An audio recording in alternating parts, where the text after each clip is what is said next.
નમસ્કાર, દેવદર્શનમાં આપનું સ્વાગત છે. આપની સાથે હું છું નેહા. સુરત શહેર અનેક પૌરાણિક મંદિરો, સ્થાપત્યો અને ઐતિહાસિક ધરોહરનો ઇતિહાસ ધરાવે છે. શહેરમાં કાંતારેશ્વર મહાદેવનું અતિ પ્રાચીન મંદિર આવેલું છે. પૌરાણિક મહત્વ ધરાવતું કતારગામ વિસ્તારમાં આવેલું મહાદેવજીનું મંદિર 7000 વર્ષ જૂનું છે. આ મંદિરે શિવ ભક્તોનું મહેરામણ ઉમટી પડે છે. આ મંદિરનું પ્રાચીન સ્થાપત્ય, શિવલિંગ, જલકુંડ અને નંદી વર્ષોથી પૂર્વવત સ્થિતિમાં જ છે. તાપી પુરાણમાં ભગવાન સૂર્યનારાયણે કાંતારેશ્વર મંદિરનું મહાત્મય વર્ણવ્યું છે.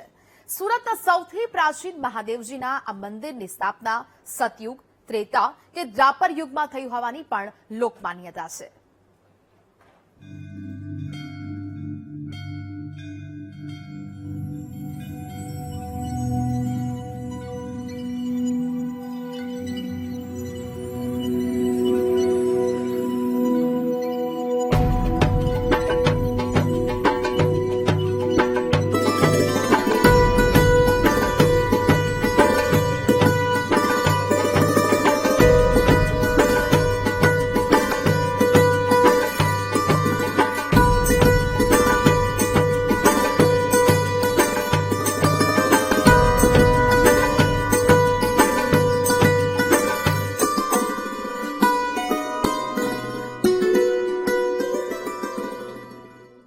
કાંતારેશ્વર મહાદેવમાં સ્થાનિકોને અતૂટ શ્રદ્ધા છે. વર્ષ 1968માં કૈવલ્ય મહંત સ્વામી નૃસિંહગીરીએ સુંદર અને ભવ્ય મંદિરનું નિર્માણ કરાવી જીર્ણોદ્ધાર કર્યો હતો. મહાદેવજીના મંદિરે શ્રાવણ માસ અને મહાશિવરાત્રિમાં માનવ મહેરામણ ઉમટી પડે છે અને દરેક સોમવારે ભક્તોનું ઘોડાપૂર સર્જાય છે. સુરતના કતારગામ વિસ્તારમાં આવેલું કાંતારેશ્વર મહાદેવ મંદિર અંદાજિત 7000 વર્ષ જૂનું છે. રામાયણ કાળના અત્યંત પૌરાણિક શિવ મંદિરનું ધાર્મિક મહત્વ અદ્ભુત છે.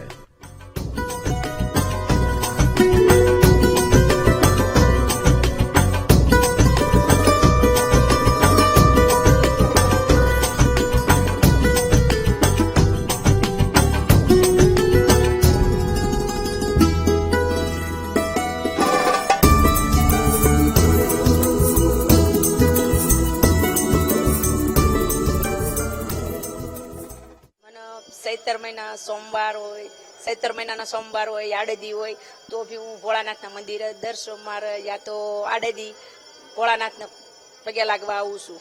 મને પૂરી શ્રદ્ધા વિશ્વાસ છે ભોળાનાથ ઉપર. મહાદેવ બધાની મનોકામના પૂર્ણ કરે છે. જો વિશ્વાસ શ્રદ્ધા પૂર્ણ અહીંયા આવી શકે એમની બધી મનોકામના પૂર્ણ કરે છે. તાપી પુરાણમાં ભગવાન સૂર્યનારાયણ આ મંદિરનું મહાત્મ્ય વર્ણવેલું છે. એક દંત કથા પ્રમાણે અહીં ભગવાન શિવે સૂર્યદેવના અગ્નિ પ્રકોપને પોતાના શરીરમાં વિષની જેમ સમાવી લીધો હતો. સુરત શહેરના કતારગામ દરવાજા નજીક આવેલા આ પવિત્ર મંદિરે શ્રાવણ માસ અને સોમવારે દર્શન કરવાનું વિશેષ મહત્વ છે.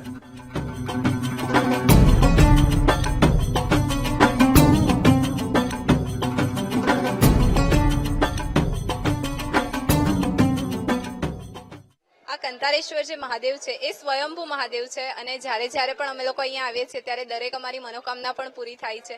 અને અહીંયા આવીને એટલી શાંતિનો અનુભવ થાય છે કે આપણા કલાક 2 કલાક ક્યાં નીકળી જાય ને ખબર જ નથી પડતી મહાદેવની આરતીમાં. આ મંદિરના શિવલિંગ પર ગાયની ખરીના નિશાનનું અનોખું રહસ્ય છે. 7000 વર્ષ જૂના કાંતારેશ્વર મહાદેવ મંદિરના શિવલિંગનો આકાર અન્ય શિવ મંદિરો કરતા અલગ છે. આ મંદિરમાં શિવલિંગનો આકાર ગાયના પગની ખરીના આકાર જેવો છે. તેની પાછળ અનેક દંતકથા જોડાયેલી છે. સૈકાઓ પહેલા એક ગાય અહીં આવીને દૂધની ધારા શિવલિંગ પર વહેવડાવતી હતી. ત્યારે તેનો માલિક જોઈ જતા ગભરાયેલી ગાયનો પગ શિવલિંગ પર પડ્યો હતો. ત્યારથી આ શિવલિંગ પર ગાયની પગની ખરીનો આકાર જોવા મળે છે.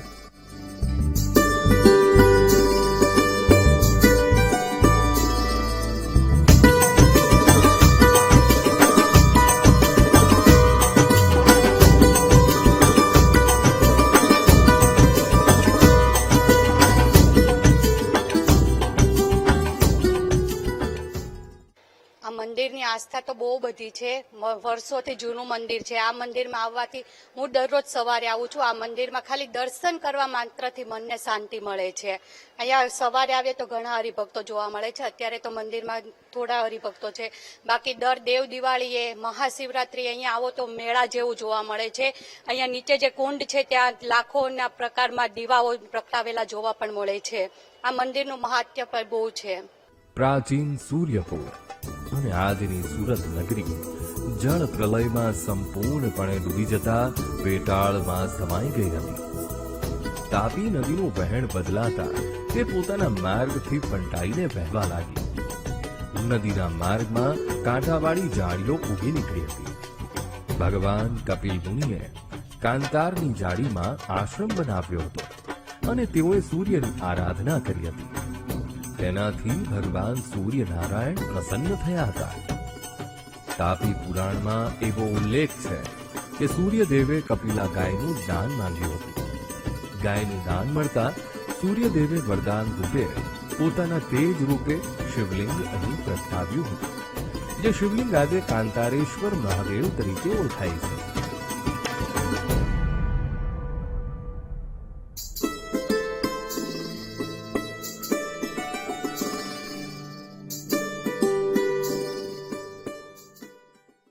અહીંયા સૂર્યકુંડ છે તો એમાં સૂર્યકુંડના સૂર્યનારાયણની પહેલા પૂજા થાય છે. કારણ કે સૂર્યનારાયણ છે તો સૂર્યનારાયણે કપિલ મુનિ ભગવાને તપ કર્યું હતું, એટલે સૂર્યનારાયણ તો પ્રગટ થયા. તો સૂર્યનારાયણ ભગવાન પ્રસન્ન થયા એટલે કે માંગો, એટલે કે તમે અહીંયા રહ્યો. તો સૂર્યનારાયણ કે મારું તેજ છે તે બધા સમાવી ન શકે. તેજ હોય સૂર્યનારાયણનું તેજ છે તે કે અહીંયા મારું તેજ હોય તો અહીંયા બધા એમ કે બધા સમાવી ન શકે. એટલે સૂર્યનારાયણ એમ કીધું કે શિવ ભગવાનને આ આપો. સૂર્યનારાયણનું તેજ છે તે કંતારેશ્વર દાદાના પ્રસન્ન થયું અને કંતારેશ્વર દાદા શિવલિંગ સ્વયંભૂ તરીકે પ્રગટ થયા. અહીંયા એનું માન્ય છે, હર ઈચ્છા દાદા પૂર્ણ કરે છે. આ મંદિર માટે અનેક લોકવાયકા છે, જેમાં રામાયણ કાળમાં ભગવાન રામ વનવાસ દરમિયાન કાંતારની જાળીમાં આવેલા કપિલ મુનિના આશ્રમે પધાર્યા હોવાનું પણ કહેવાય છે. તે સમયે ઋષિઓએ જલમાં સ્નાન કરી ભગવાન શિવને અભિષેક કરવાની ઈચ્છા દર્શાવી હતી. તાપી નદીમાં પાણી ન હોવાથી ભગવાન રામે ધરતીમાં બાણ મારી જલધારા ઉત્પન્ન કરી હતી. ઋષિ મુનિઓએ સ્નાન કરી રામને આશીર્વાદ આપ્યા હતા. સમય જતા જલધારાના સ્થાને કુંડનું નિર્માણ થયું, જે સૂર્યકુંડના નામથી ઓળખાય છે. આજે પણ સૂર્યકુંડ અસ્તિત્વ ધરાવે છે.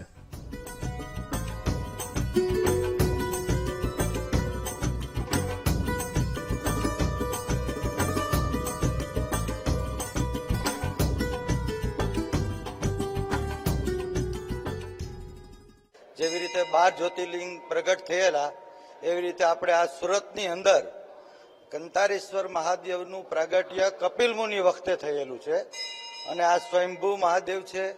અહીંયા લગભગની મનોકામના પૂર્ણ થઈ છે અને દરેક ભક્તો આવે છે, અહીંયા મનની શાંતિ મળે છે અને જ્યોતિર્લિંગ સ્વરૂપ જ છે.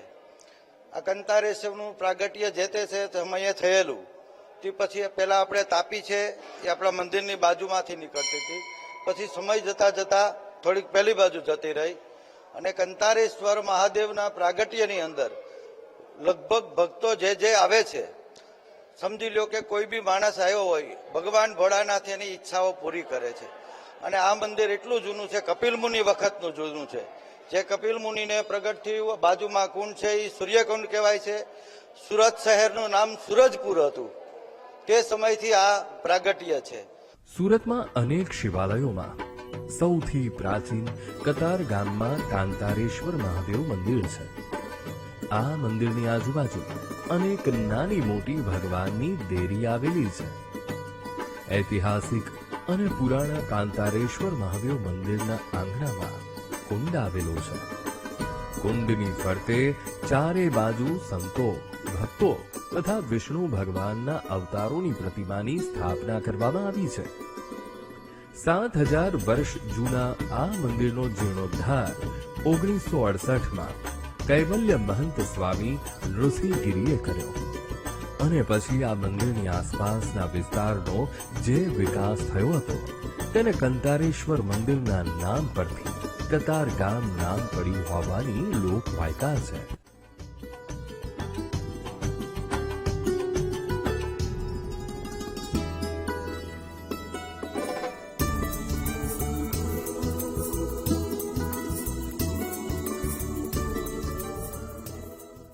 હું અહીંયા 45 વર્ષથી અહીંયા રહું છું, પણ આ મંદિરનું એટલું બધું મહત્વ છે કે બધા દૂર દૂરથી દર્શન કરવા આવે છે એ મંદિરમાં. ને શ્રાવણ મહિનામાં તો એટલી બધી ભીડ હોય છે કે પગ મૂકવાની પણ જગ્યા નહીં. આ મંદિરનો એટલો બધો ઇતિહાસ છે કે બહુ જૂનું પુરાણું છે. અહીંયા પહેલાં સૂર્યનારાયણે એ કરેલું હતું, તપ કરેલું હતું. ને આ જે કુંડ છે ને એ સૂર્યકુંડ છે. એ કંઈ રામે એ કરેલું હતું ને તેનું એ સૂર્યકુંડમાંથી પાણી પ્રગટ થયેલું હતું. ભક્તોની આસ્થાના કેન્દ્ર કાંતારેશ્વર મહાદેવના મંદિરે શ્રાવણ માસમાં નિત્ય 22 જેટલી પૂજા થાય છે, જેનો લાભ લાખો શિવ ભક્તો લે છે. શ્રાવણ માસમાં બપોરે 2 વાગ્યા પછી શિવલિંગ પર અભિષેક બંધ કરી દેવામાં આવે છે અને મંદિર માત્ર દર્શન માટે ખુલ્લું રહે છે.